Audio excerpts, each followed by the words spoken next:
Friends, a number of years ago, I've been hitting the punching bag, and I've been doing it in kind of a weird way. I tweaked a muscle in my forearm, and I could feel that it hurt. It just felt wrong. If I moved my arm in a weird way, I'd feel it. And I was on YouTube trying to, physical therapists putting videos up on different ways to stretch to try to unleash, relieve that tension. And I was trying different things. I'm trying to bend my wrist and whatnot, and I just couldn't touch that sore spot until finally I found one video that you stick your arm out, grab your fingers, and pull down. And I did it, and immediately I could feel the tension release, and it just felt so much better. It's like, oh, good, that's just what I needed. And that's great when that happens with physical pain. It's great when it happens with psychological or spiritual pain. When the Lord directly or through His Word or through a Christian friend, you hear just exactly that thing you needed to hear, where the knot in the muscle releases and you can take a deep breath and walk with your head upright and so on. And that's great when that happens. But it doesn't always happen. Sometimes you get hurt and the pain doesn't go away no matter what you do. And sometimes you get hurt in ways that are inarticulable and incomprehensible, that you don't quite have words for, that seem to fall outside of all sort of paradigm and understanding that you have. The pain doesn't seem to make sense in a way, and the world doesn't make sense. You don't make sense. You feel disconnected from yourself. You feel like before you got hurt, there was another version of you that was young and happy and energetic, and you feel an utter stranger from that earlier version of you. I've seen this happen so much. I'm training people going into ministry. I want to be absolutely joyful with them. I try to tell them that they will have joys that no one else will have because they're going into ministry. I try to tell each class at least once, without any irony. I look at the class and the students in there, most of them in their 20s, sitting there, and I say, I think all of you are heroes. I think what you are doing is heroic. And I try to be sober and realistic about how much it's going to hurt, how much it's going to cost them. That it is likely, it is not at all unlikely, they're going to get hurt in a way that doesn't get better and that doesn't even make sense. And that puts them in a bit where everything falls outside of any sort of ordinary calculation. And you start to feel like, I wish I'd never been born. You can't come up with a scenario of your life that would justify going through your life and feeling the way you feel, as rotten and miserable, as wretched as you feel.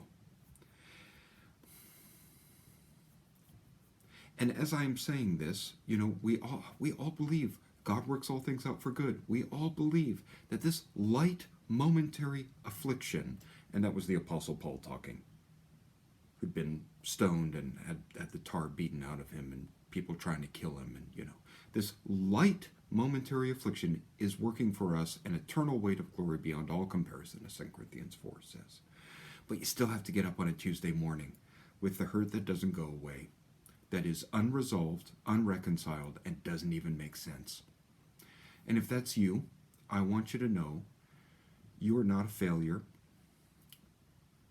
It's not that you did something massively wrong and you're lagging behind everyone else in ministry.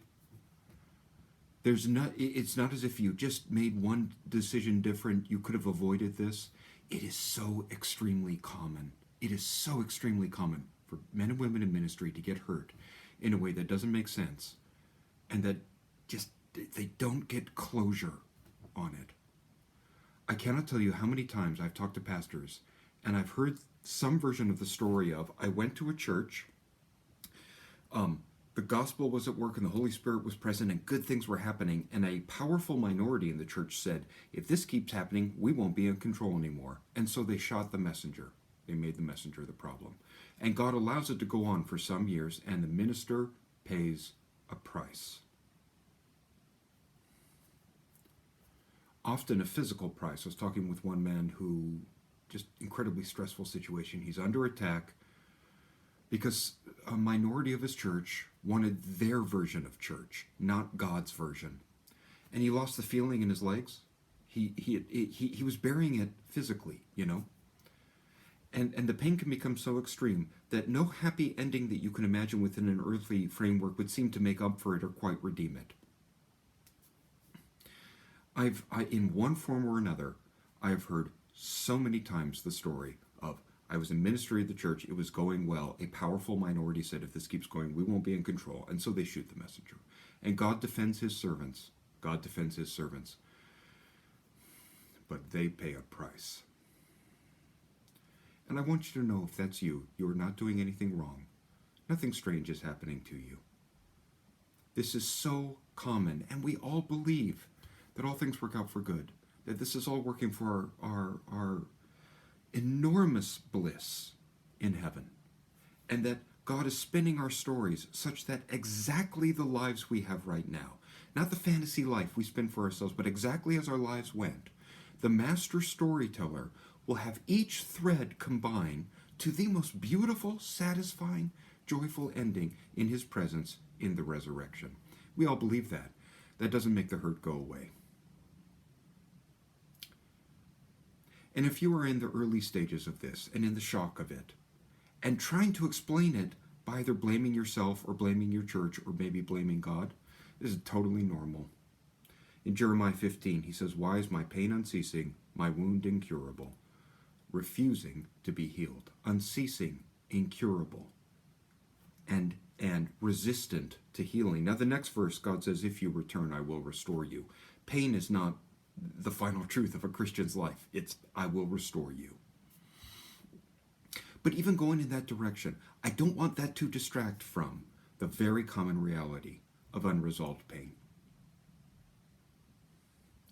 And I don't even want to try to justify the pain in light of how God is at work ever more powerfully in that minister's brokenness. That's true. The only point I'm making here is, I hope you give yourself complete permission in God's presence to sit down and shake hands with that brokenness and look it in the eye and say, "You're welcome here." And not reject it, push it away, condemn it, stigmatize it, blame yourself, blame your church, blame God, or whatever. And without in any way denying the massive amounts of good, the pain that doesn't make sense and that no earthly happiness would repay will be repaid 1,000 times over within your first second in eternity, without in any way denying that. And without in any way not hearing, "I will restore you," Jeremiah 15:19. I hope everyone feels free to take as much time as you need and to say, "Why is my pain unceasing?" And there's just no resolution. I've seen this so often, it seemed worth saying. I hope that's clear and not discouraging. If it's unclear, please feel free to leave a comment. Thanks, everyone.